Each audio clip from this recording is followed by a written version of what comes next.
afternoon. Thanks for coming. And I want to thank Robert's sister Jean for being here. And I would like to thank a few people who made all of this possible. Well, Robert did. Tom Wheeler for this space and getting it together for us, and for the space for the refreshments. Kate Ellis, current president of ASPH, for sponsoring this, and helping out with a lot of the details. Roberta Vasselnook, who is in charge of the refreshments. And Robert Ray for helping us with transportation, setup, and a whole lot of other details. So thank you for them. We are going to celebrate his life. It feels a little bit like we all had part of the elephant, and we saw part of it, and today we get to see a lot of other parts. So we have several speakers. We hope that in Robert's memory that we can honor him by being totally unlike him and keeping our words short.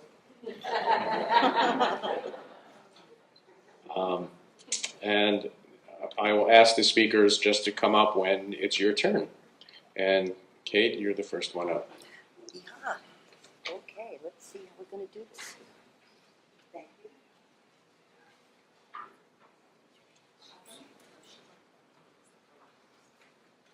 It's wonderful to see everybody here. We had no idea if we were going to have 10 people or 200. So great to see so many familiar faces and faces that knew and loved Robert.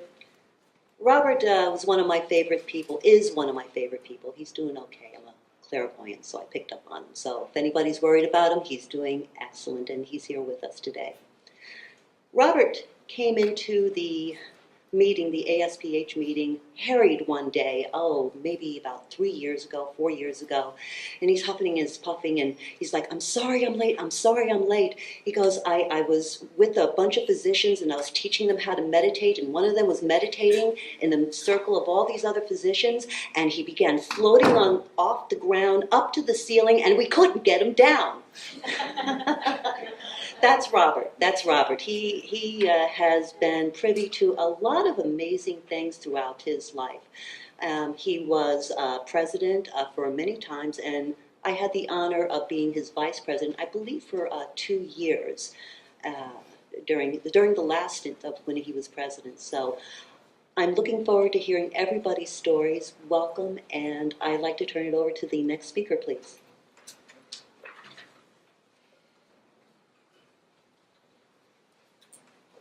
Thank you all for being here. I'm Louis Heller, and I can relate to what Alan said, but I'm going to tell a very short story, make a few comments. So it was the days of the Roman Empire, and the emperor wanted to have then the Colosseum. So he said, I want to have a slave come up. I want him to fight the lion. And he told the slave, if you survive the lion, I'll set you free.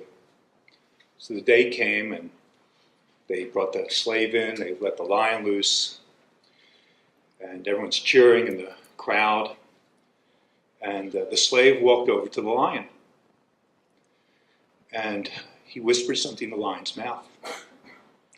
The lion walked away. Well, to the emperor's amazement, that was incredible. He said to the slave, I'll set you free, but you got to tell me, what did you say to that lion to make him walk away? So it was very simple. I told him, after dinner, there'd be speeches. So anyhow, Robert was famous for speeches. Yes. And I remember one specific meeting where he was up there. We didn't have a specific speaker, but he'd get up there and start telling stories. I remember saying, Robert, why don't you start tap dancing? You've run out of things to say. He would just keep going and going and going and going. That's just how he was. So 2 other quick things I want to say. Sometimes my best thoughts or my most interesting thoughts come to me while I'm swimming. I was swimming this morning, thinking of swimming laps, thinking about what I would say today. And just an odd thought came up. I know the last couple of months, Robert was having some medical issues. I don't really know exactly what that was, but something was a little bit off. And for some reason today I was swimming, and I had a recollection of a show I watched about Robert Williams. And Robert Williams had a condition called Lewy bodies. They didn't know what was going on with him, but it's a rare condition. And he was an actor, his behavior was off, they didn't understand what it was. And so, for some reason, it came to me this morning, I said, I think that's what Robert must have had. His behavior was off. I don't know why, I don't know if he had an autopsy or not. He wasn't his usual self, but neither was Robin Williams at the end of his life. And they determined that. So, for what it's worth, that was what came to me as I was swimming. Sometimes I have some interesting thoughts. Last thing I want to say is about everyone in this room. It's an incredible experience to be a hypnotherapist, because one of the things we get to do as hypnotherapists is to bring love and peace into everyone's life. And what I feel in this room is an unbelievable amount of love and peace. And that's what Robert represented, love and peace. And that's how we should all remember it. Thank you.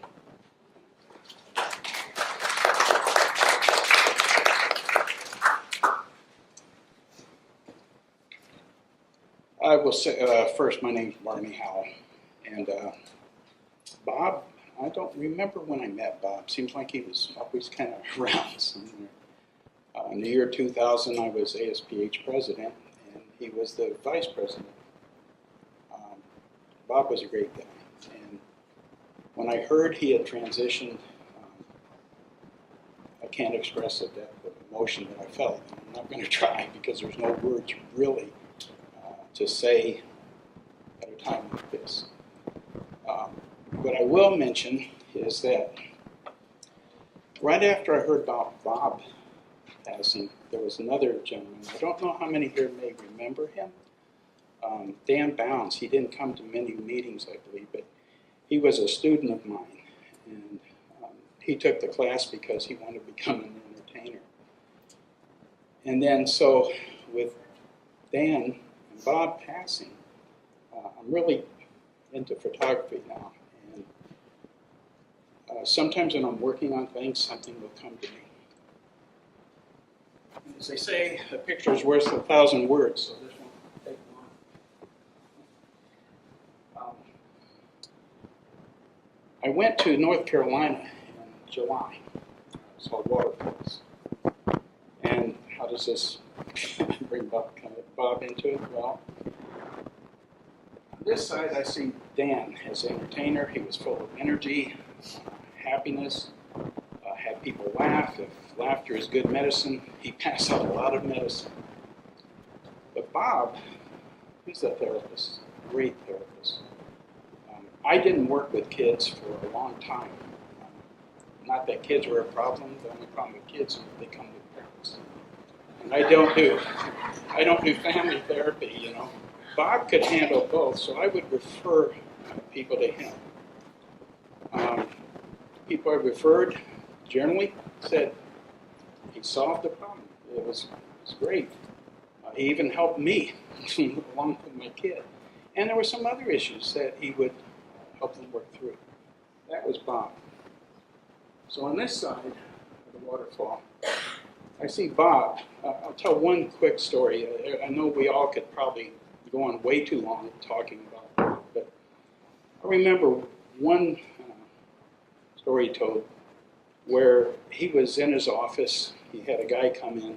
The guy walked in, put a 45 on his desk, and said, you know, ex-Vietnam vet.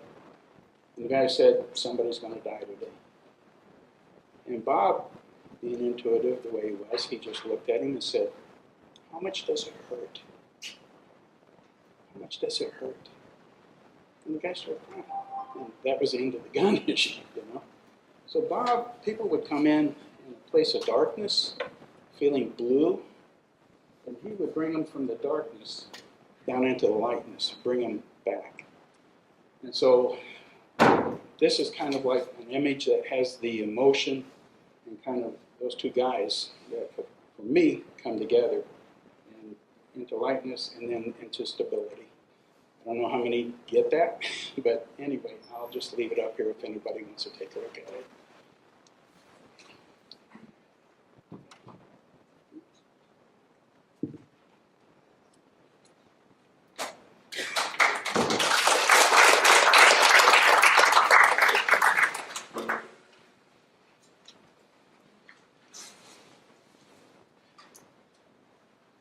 Hello, everybody, and it is my distinct pleasure to meet you and see you. I also, just like Lou was saying, wasn't sure whether we were going to have 10 or 15 people or 110 people. And so, but that's a testimony to Robert OConnor, how many people loved him and are thinking of about him, that you're all here.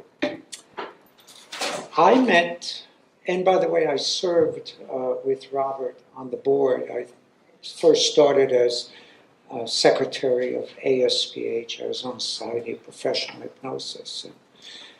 And he was a very interesting, prolific, intelligent, brilliant, I would say. The first time I met him was about 15, 16 years ago. I was new to Arizona. I was here maybe a couple of years. And I wanted to get involved in ASPH. I wanted to meet fellow hypnotists. I wanted to grow a practice, develop and grow a practice. So he says, come on down to ASPH. You know, he was just very cordial and very inviting and welcomed me with open arms. And keep in mind, when I came to Arizona from New York, I really hardly knew anybody. So that felt really very special that he was so welcoming of me. And over the years, we had some very deep discussions about one thing or the other. As you all know, he was one of the founders of the Arizona Society of Professional Hypnosis, going back at least 30 years, I'm thinking. And 1978, so it's closer to 40 years. Thank you.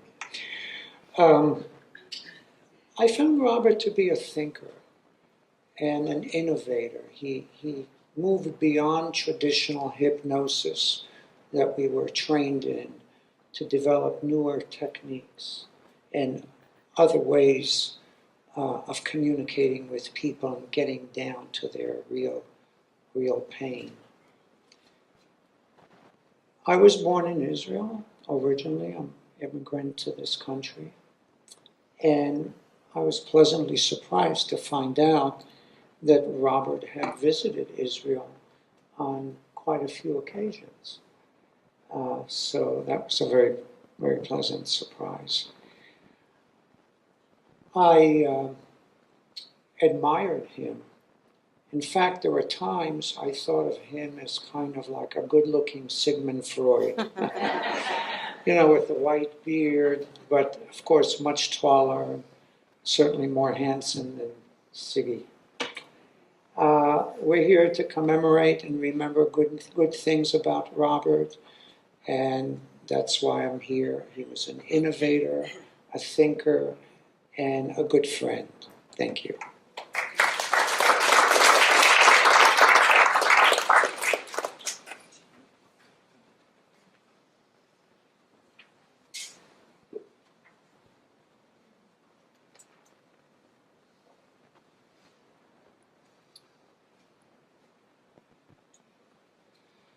Hello, I'm Dr. John Porter, and about 15 years ago,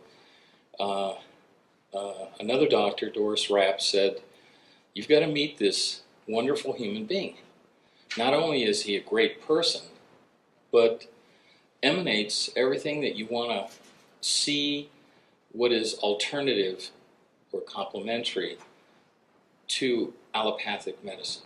So I took this course with him for hypnotherapy. And I sat next to a fellow named Chris Hegarty. And little did I know that those two guys would go on to impact my life more than I can talk about. Out of that came my understanding now of just an alternative way to help patients through the multiple lessons that we would take. The three amigos would go to some deli and we would talk about all these different aspects. And Robert astounded me because he would know such information in detail, telling you the author's name, their children, who they were married to, etc. And I said, how do you know all this stuff? I know it. So as we went along, I said, you know, I've got to be more like him. I got to understand how to be kind, how to be empathetic, how to love myself. And out of that, he changed a lot of things that's going on. My children are here. Both of them had problems as we were going through a divorce at the time. And Robert said, just bring the children here and I'll talk to them. And the kids are going, what are you taking me to this guy here for? Listen, he'll help you through this. And he helped them. And I remember my daughter, who's now a lawyer, would say, oh my gosh, this goose egg, he told him to call him goose egg because he never failed, 0 times. And that child remembered it, and today she would tell you that's what she called him, goose egg. He also went on to overview my marriage, and I can't tell you how much of an impact he had on my life and everyone here. So I never had a chance to say goodbye, but I think I'm honoring him as well as all of us here. And I think if we can live the life that he put out, and that's just unconditional love, and try to understand people, and try to be empathetic to people and help people, and not expect anything different, it'll come back in full. So, Robert, I'm here to honor you. I will see you one day, and I'm so happy that all these people came to honor you too. Thank you.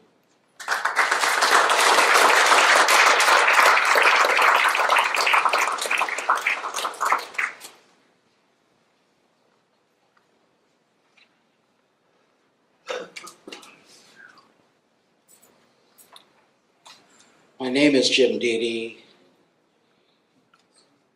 My interest in hypnosis tailored a little bit with my interest in anesthesia and in pain management.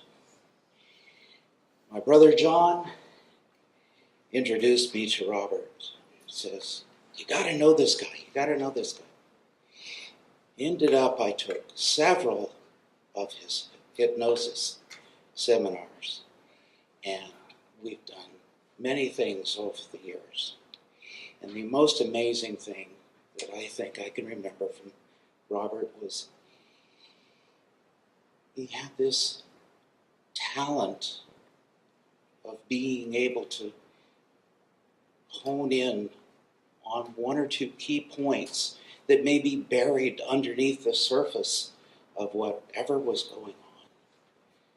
To say, that's good, we need to fix this. And then everything will fall in its place. He was an amazing guy. His stories, oh my God, all of his stories. Somebody's going to write a book.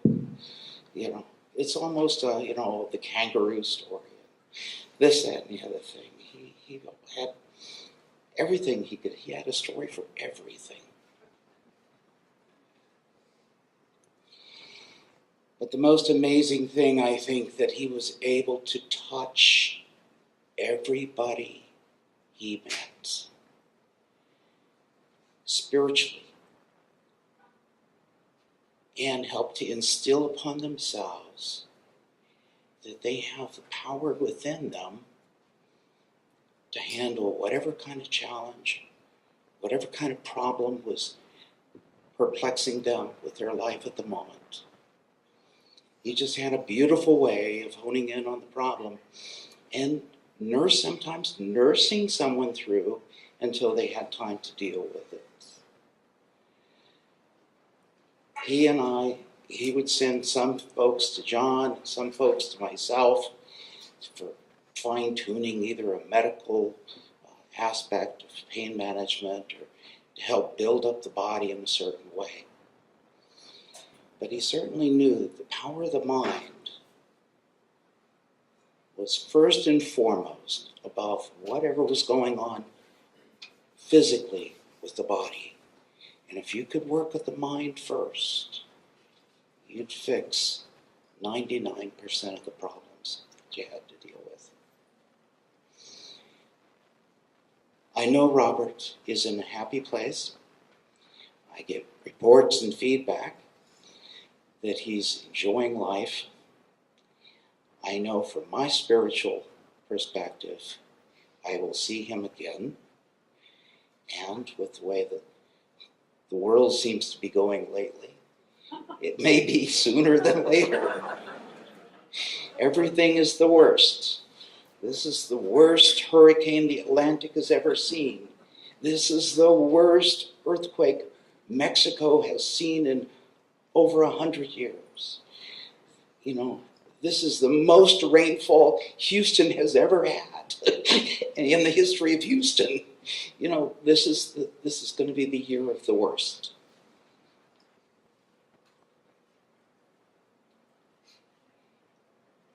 We'll be prepared.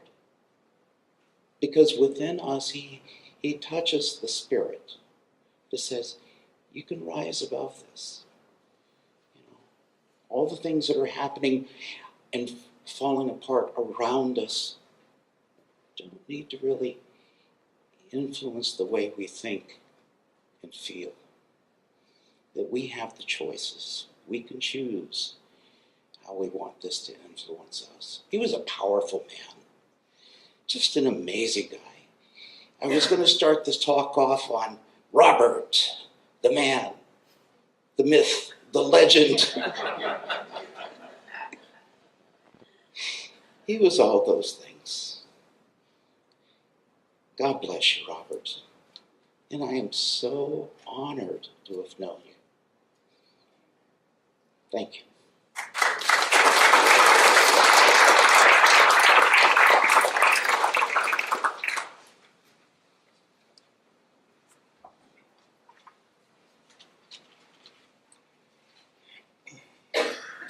My name is Lindsay Brady, and to quote my dear friend Robert OConnor, sleep now.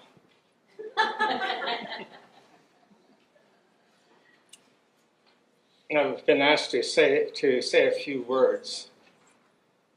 As I say these words, contemplate, meditate, trustworthy. These define Robert. Loyal, friendly, courteous, kind, obedient, cheerful, thrifty, brave, clean, and reverent. With duty to his God, duty to his country, duty to other people, duty to self. If there are any scouters out there, they'll recognize those attributes. If he wasn't a scout, he certainly should have been. Here are some others attributes. Dynamic,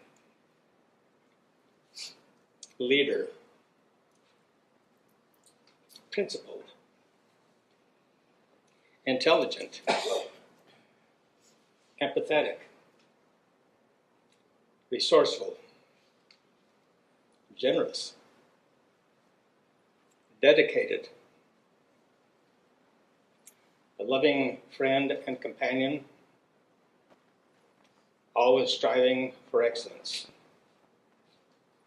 Farewell, my friend Robert, and I will visit you for whatever comes next. Thank you.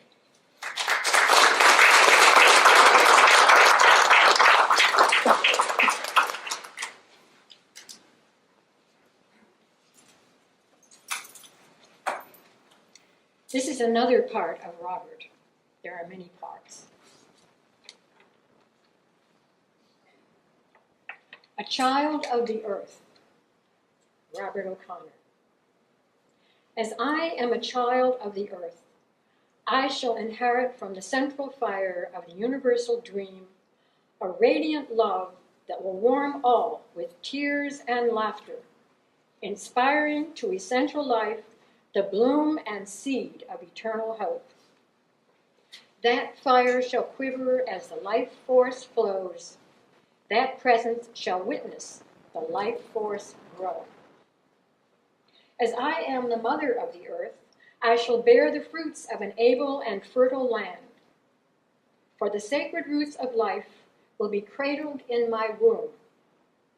The moon shall be an amulet near and dear to my heart, as will the stars be crystalline mirrors for my eyes. The tree of life will reach from musty roots to endless sky, to wipe the tears of heavens as they cry. As I am a father of the earth, I shall carry the winds of earth in my arms, lifting the spirits of valleys and crowning the glory of mountains. I shall make a princess of the daughter of the dawn and a prince of the midnight sun. Long live the kingdom where the reign of love is known, for each hand will hold a scepter and each heart will be a throne.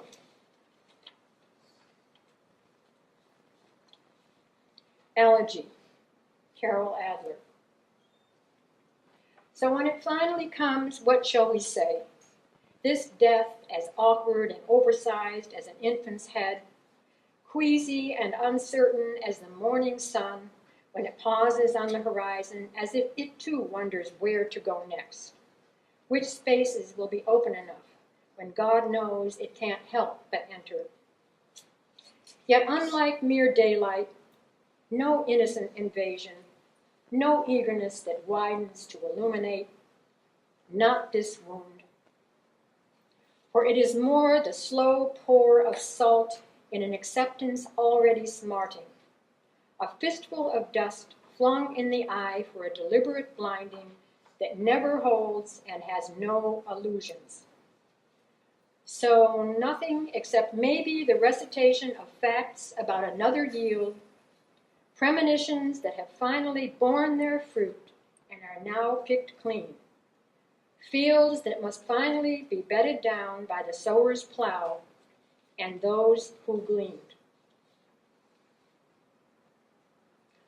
Almost, Robert OConnor. Please don't tell me almost anymore. I almost stopped to knock on your door. I almost wrote a poem or sang a song. I almost asked if you would go along. I almost said I love you. Seems so cool, a bending of the lovely golden rule. So did God almost try to make a man, or was divine completion in his plan?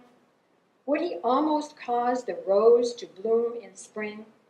Would he almost cause the nightingale to sing? Did he almost bring us light, the sun above? Did he almost come to earth to show us love? Will he almost come to meet you at the door? No. Please don't tell me almost anymore. Psalm, Carol Adler. The means are never enough for all that's given. So when I say your arms are a field of wheat and your eyes are the sun, it is only a sign like the song of the lark or silence at dawn. Only a metaphor for a moment in time when all that was here is already gone. The sound of your music planted in my soul, your words of longing echoing mine.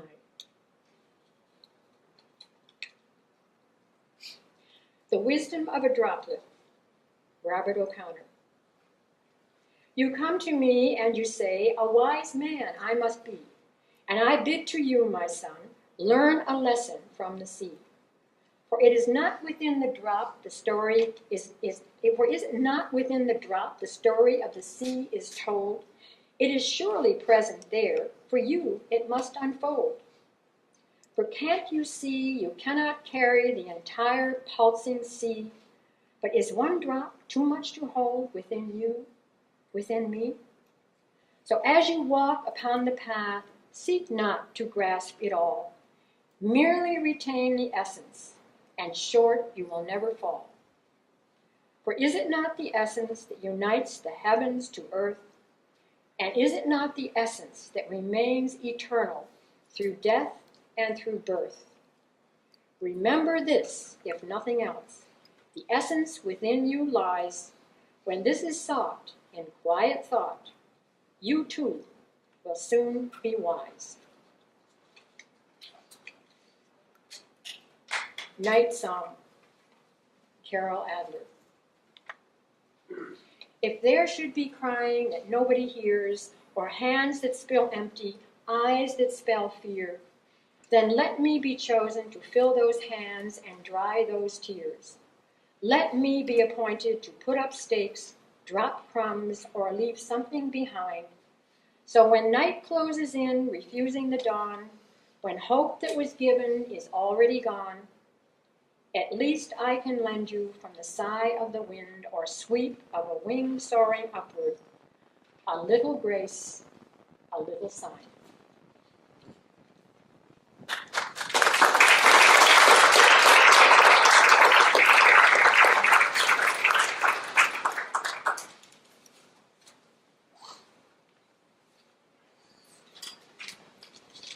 Wow, I haven't looked behind me for a while. I'm Shari, for those of you who don't know me. That's my name, Shari. I didn't say I'm sorry. I want to thank each of you for choosing to come today to honor Robert in this way, to celebrate his amazing, incredible life. Each of you here represent a loving experience in Robert's immense life, or in my life. I want to thank my dear friends for being so supportive of me at this time. Thank you so much.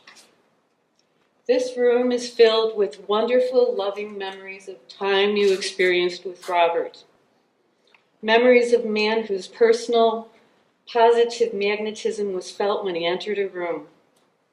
A man who could see beyond what was shared, a man of great love and deep sensitivity and endless knowledge. This room is filled with the memories of the times you shared with Robert. Some of you have lifetimes, some decades, some weeks. Some of you never met him, but you knew him because of what he meant to me. We share here memories of time spent with Robert, loving times, fun memories, memories of support, of growth, of friendship, memories to be cherished, memories of your experiences with Robert. Although I wasn't part of all those experiences you shared with him, they are part of me now. You see, what I experienced in Robert was his culmination. He was at the peak of his experiences, at his integration with all that is. I experienced the Robert who was at his totality on this earth plane. His last chapter, the last piece he needed before he made his transition. So every person here and so many, many others who could not be here represent a thread in the fabric of Robert's life. His experiences with each of you formed the man who was with me. So your relationships with him brought him to me, to us, and I am so ever grateful to each of you for that. Thank you for bringing me a love such as he. I am grateful for the love we had for one another, for the gift of time we had together. It is with great sadness I move forward, reminding myself to continue being the bestest me as Robert would want it. So I'm going to ask you to do something Robert always had me do. Take a deep breath, and when you let it out, use one of the vowel sounds, which are the feminine sounds of healing. So if you would all just, ah. Did you hear that, honey?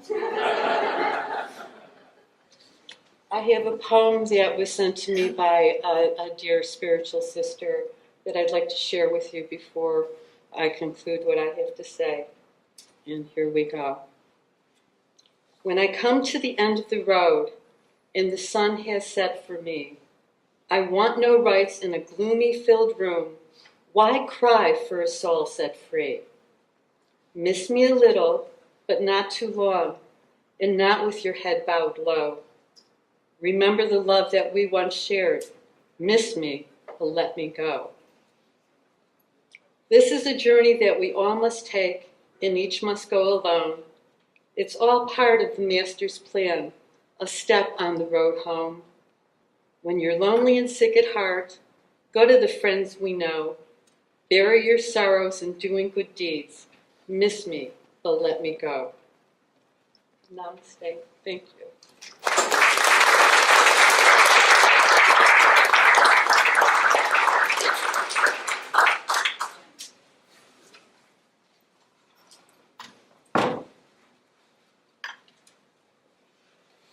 One of the great benefits of going last, first of all, you're all glad to see me.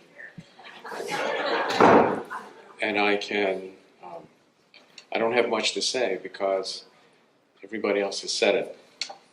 So, I was vice president with Robert as president for 2 years, I think, at ASPH, and then I became president for 2 years, and he was vice president.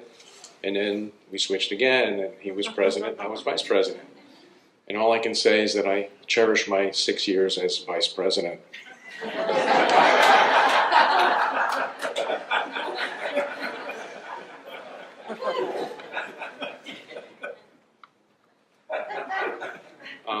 Before I finish, I want to introduce one more speaker, and that's Jean, Robert's sister. So, Jean, why don't you come on?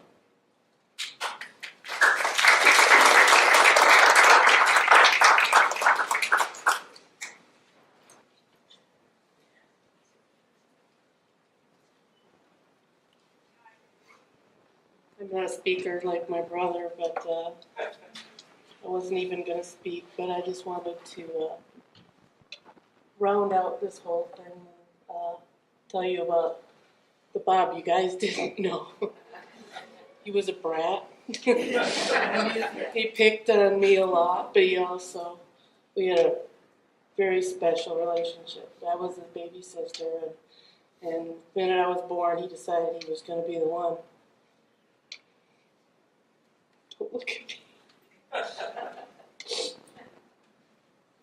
Well, he was going to be the one to take care of me, so he took me everywhere. I mean, we've been to hot rod races, and he had a Caliente that he could pop wheelies with, and he used to pull me in a sled behind his bike on the ice, and he also tried to scare the bejeebus out of me quite a few times. I had to choose different family, sisters, brother, and who I was going to sleep with sometimes if my parents weren't going to be home. And he used to tell me stories about, we're on a roller coaster, and here's the end. And scared them. The wild mouse, I don't know if anybody remembers it, was just, he told me we'd fallen off. So anyways, I just wanted to let you know that he was normal too. And he was a good big brother.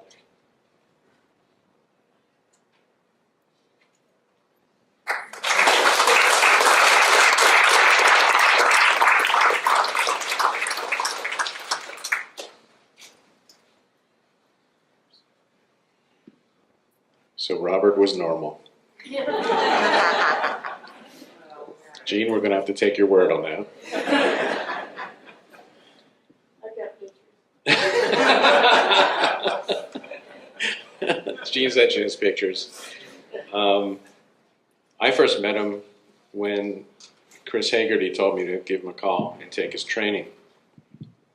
And I called him up, and I was very impressed that he spent an hour on the phone with me, more or less about an hour, and talking with me. And I thought that I was really special until I realized that was Robert's way of saying hello.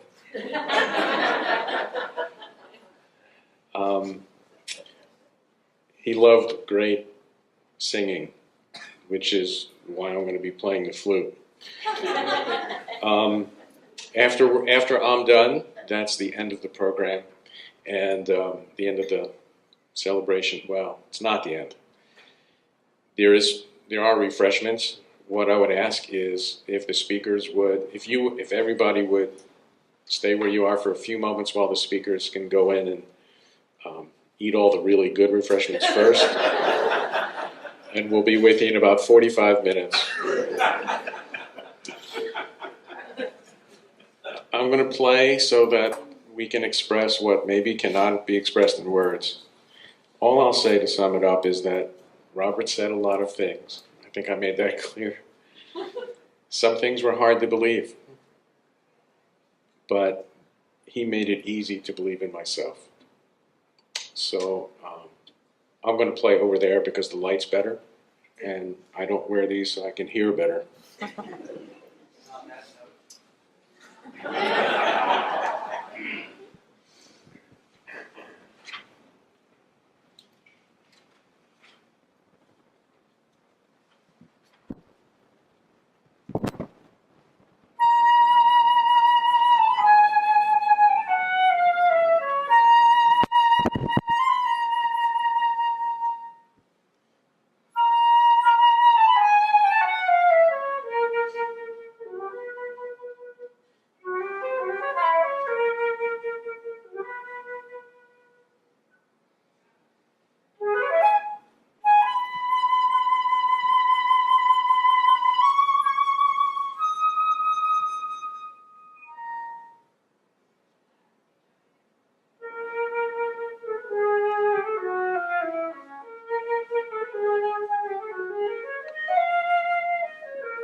Can I get up there quick?